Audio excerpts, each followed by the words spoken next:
please subscribe and don't forget to press the bell icon to get notified whenever we upload a new video.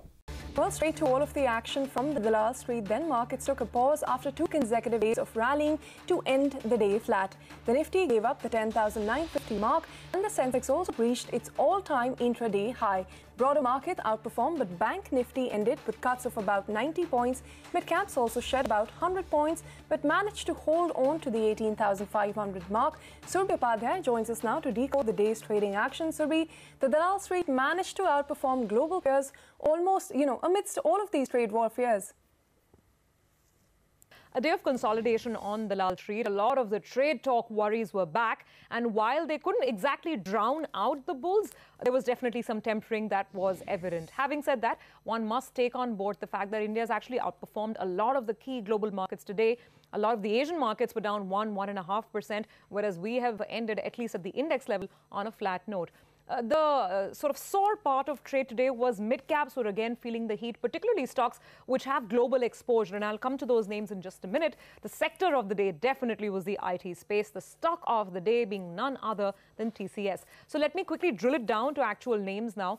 The TCS rub-off was felt across the entire IT space, particularly large-cap IT. And names like Infosys, HCL Tech, Wipro, TCS, all of these stocks had a good surge today to contend with. Also batting for the bulls were a couple of other index heavyweights. Reliance Industries, for instance, HUL coming out there and hitting another fresh 52-week high, and some of the private sector banking names like Kotak Mahindra Bank. However, having said that, let me come to the downside of the market now, because a lot of the big banks were also responsible for pulling things on the downside. ICICI Bank, State Bank of India being among them. On the financial side, even HDFC chose to sit out of the upside game today. UPL India continues to face the heat, down another 5% on that stock. And Coal India, concerns about divestment, etc., perhaps playing out. That stock was also fairly weak in today's trading action. Metals, largely speaking, were on the back foot. And that's the point that I was making, that global-facing stocks, global-facing businesses were not definitely the order of the day today. So your Hindalco, SAIL, NALCO, Tata Steel, most of the names were on the downside. In fact, when we come to the losers list on the mid-cap arena, we'll see some of these names straight past. So SAIL, for instance, a stock like Motherson Sumi, which has a considerable global focus, that was also down about 4% as well. Other losers included names like Ramco Cements, some of the mid-cap PSU banks like Bank of India, OBC, etc. were also on the downside. Gaining ground, a lot of consumption names found favor. Jubilant FoodWorks hitting a fresh 52-week high, as did Godrej Consumer. And last but not the least, some favorable tariff relief coming in for Adani Power, and that stock surged 18%. All right, Surbhi, thank you very much for joining in. And as we were telling you, after a cheerful mood at the start of the week, the global markets have crashed sharply. In the sharp rip, in the sentiment follows the publication of a list of goods that make up $200 billion worth of U.S. imports from China that may be subjected to a 10% tariff. In Asia, all benchmark indices ended with sharp cuts. The Shanghai Composite lost nearly 1.8%. The Hang Seng in Hong Kong and the Japanese Nikkei were down over 1% each. And it's a similar picture across Europe as well, where the German DAX, French CAC and the British FTSE have lost over 1% each, owing to the trade war concerns. And those numbers are on your screen right now. The markets trading all down in the red. So clearly investors around the world began the day rattled by the deepening trade tussle between the United States as well as China. Overnight, the United States began the process of slapping 10% tariffs on $200 billion worth of imports from China, as we were telling you. And this is on top of tariffs that were imposed on $34 billion worth of goods last week. Now, this move marks a significant escalation of the trade war between Washington and Beijing, raising the dangers of a major economic shock. And it's not just China, though. Donald Trump has also launched a tirade against Germany at the ongoing NATO summit in Brussels, accusing Berlin of being a captive of the Russians. CNBC's Eamon Havers is in Brussels tracking the NATO summit, and he joins us with the latest on what has transpired. It's been very fiery here for the beginning of the NATO summit, but also you're talking about those new Chinese tariffs that have been announced by the United States that don't go into effect just yet. Take a look at some of the details here. What we're looking at is 10% tariffs on $200 billion worth of Chinese goods, and that means it's going to undergo a 2-month review with public hearings on August 20th to the 23rd. It's going to target some of those made in China 2025 items. Those are the items that are so important to the Chinese government in terms of the expansion of their advanced advanced technology capability. The United States here striking directly at that aggressive economic expansion initiative by the Chinese. So we'll see what the Chinese reaction is here. But so far, we've seen this tit-for-tat, back and forth tariff escalation between the Chinese and the United States over the past several months. That's bound to have some impact on the markets, as you guys have been talking about this morning. Meanwhile, here in Brussels, the President of the United States coming out very aggressively with some harsh words for Germany in his opening salvo at NATO. Here's what the President said. If you look at it, Germany is a captive of Russia because they got rid of their coal plants, they got rid of their nuclear. They're getting so much of the oil and gas from Russia. I think it's something that NATO has to look at. I think it's very inappropriate. So the president there very critical of Germany coming out swinging in his opening salvo here at NATO. No reaction yet publicly from the German side to those comments, but you can imagine they will provoke some real angst here in Brussels as all the NATO allies look at the president of the United States, who's coming here. His stated goal is to get the NATO allies to spend more on their own defense spending, up to 2% of GDP. Not all of the countries have hit that guideline that they've agreed to. The president wants them to step it up. Right, staying with the US-China tariff war, then former US Ambassador to India Tim Romer believes that the tussle between the top two economies is affecting the ties between India and the United States. In an exclusive conversation with CNBC TV 18's Shireen Bhan, Romer said that the Trump administration must ensure that the economic rift does not affect the relationship with India. He also added that under President Trump's leadership, India-US ties are underperforming, underachieving, undervalued, and under-leveraged. What you make of the latest developments? This is not just a battle between President Trump and China. India also, unfortunately, finds itself in the firing line, so to speak.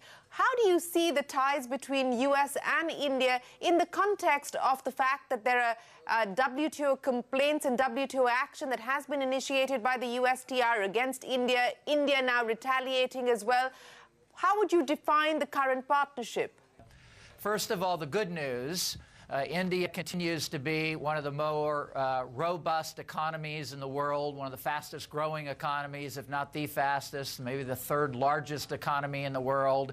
And certainly we have seen that both in a bipartisan way, the George Bush administration and the Barack Obama administration that I worked with greatly, deeply valued expanding this strategic partnership with India and putting the time in to implement those initiatives in defense, in energy, in intelligence, in counterterrorism, in cybersecurity, homeland security, on economic issues. That's the good news, that the platform and the foundation are there for us to continue to make this U.S.-India relationship one of the defining and most important relationships in the world.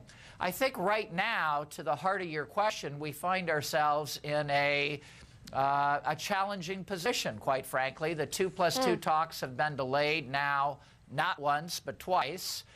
We're seeing some issues with trying to match up people in the Trump administration with some of the turnover with the Indian administration. And I think right now probably the relationship is underperforming, underachieving, and undervalued and underleveraged by the Trump administration right now. I know that they want to pay attention to North Korea. I know that this meeting coming up between President Trump and Mr. Putin is important, but still they can put the time and the effort to implement the strategy and continuing to deepen this relationship with one of our most important partners in India. You said that the Trump administration has treated its relationship with India. At this point in time, you're defining that as underperforming, undervalued, and underappreciated. Why would you believe that is the case? I mean, on the face of it, when Prime Minister Modi visited Washington, D.C. for his first meeting with President Trump, it looked like both sides wanted to build on the momentum that is already part of this relationship and take the strategic partnership forward.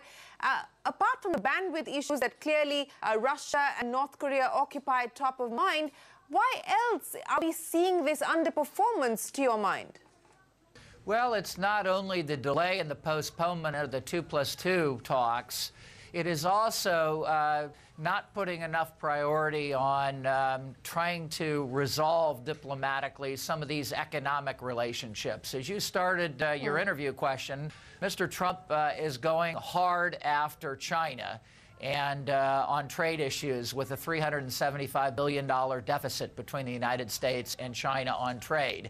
Now, he's pursuing that through 301, Section 301 trade provisions on tariffs on aluminum and steel. He is pursuing that through intellectual property theft and other means that the Chinese steal U.S. intellectual property and economic secrets. And he's also trying to make the statement through our CFIUS, our investment from abroad into the United States, that the Chinese cannot invest in national security types of companies in the United States. So he's focusing on China and trade, and he said he would do that. Now they're having some side effects on the India relationship on trade with some tariffs announced. And I think we need to try to make sure that those economic rifts that we're currently having with India don't blow up into problems that either derail or impact or infect the good relationship we have with India. All right, it's the second day of hearing of the case against Section 377 of the Indian Penal Code, which criminalizes homosexuality. Now, the government today submitted its affidavit saying it will leave the decision to the wisdom of the Apex Court, indicating that the centre has refused to take a position on the matter. Now, a clutch of students from IIT have also moved a petition before the court battling for gay rights. Ashmit Kumar has been tracking all of the action from the Supreme Court and joins us now. Ashmit, take us through what transpired in the second day of proceedings in this case. Right, so the big takeaway from today's proceedings, of course, has been the clarification as far as centre's stand is concerned. Keep in mind that there was a big question mark being asked that whether or not the government will support or be against Section 377. That was the big question being asked. As of right now, what we understand is that the government has filed an affidavit, and in doing so, what the government has done is that it has decided to play conservative. It has decided to stay safe. It has decided to be neutral. It has chosen neither of the two sides as of right now. As per the wording of the affidavit and as per the arguments forwarded by the ASG Tushar Mehta, what the government has done is that it has submitted the matter for the consideration and left it to the wisdom of the Supreme Court. Now, having said that, what the government has been very clear about and has been unequivocal about is that any discussion about further grant of rights to the LGBTQ community, that is something that would have far-reaching consequences and that would require a very firm position to be taken by the government. So that's at least as far as the government's stance is concerned. The Apex Court, on its part, the arguments continued by the petitioners as well, including a petition that had been forwarded by as many as 20 students from various IITs. And what's interesting is that the Apex Court again agreed with the petitioner, saying that there is what it appears to be an infrastructure of discrimination which needs to be done away with. With that in mind, the hearing, we understand, has concluded for the day. It will continue tomorrow again, with all eyes now on the Apex Court and the stance that it takes going forward in the Section 377 case. Back to you. All right, Ashmit, thank you very much. So those were the updates as far as Section 377 is concerned, but there was more court action. Now, the Supreme Court of India today slammed the centre as well as the Uttar Pradesh government for their lethargy in taking steps to protect the Taj Mahal. Expressing its dissatisfaction, the court said, and I quote, "Either we will shut down the Taj Mahal or you demolish or restore it," end quote. The court also added that it will conduct daily hearings on the matter on the 31st of March, starting from the 31st of this month. It also ordered the formation of a special committee which will look into the source of pollution and will come up with suggestions to tackle the same.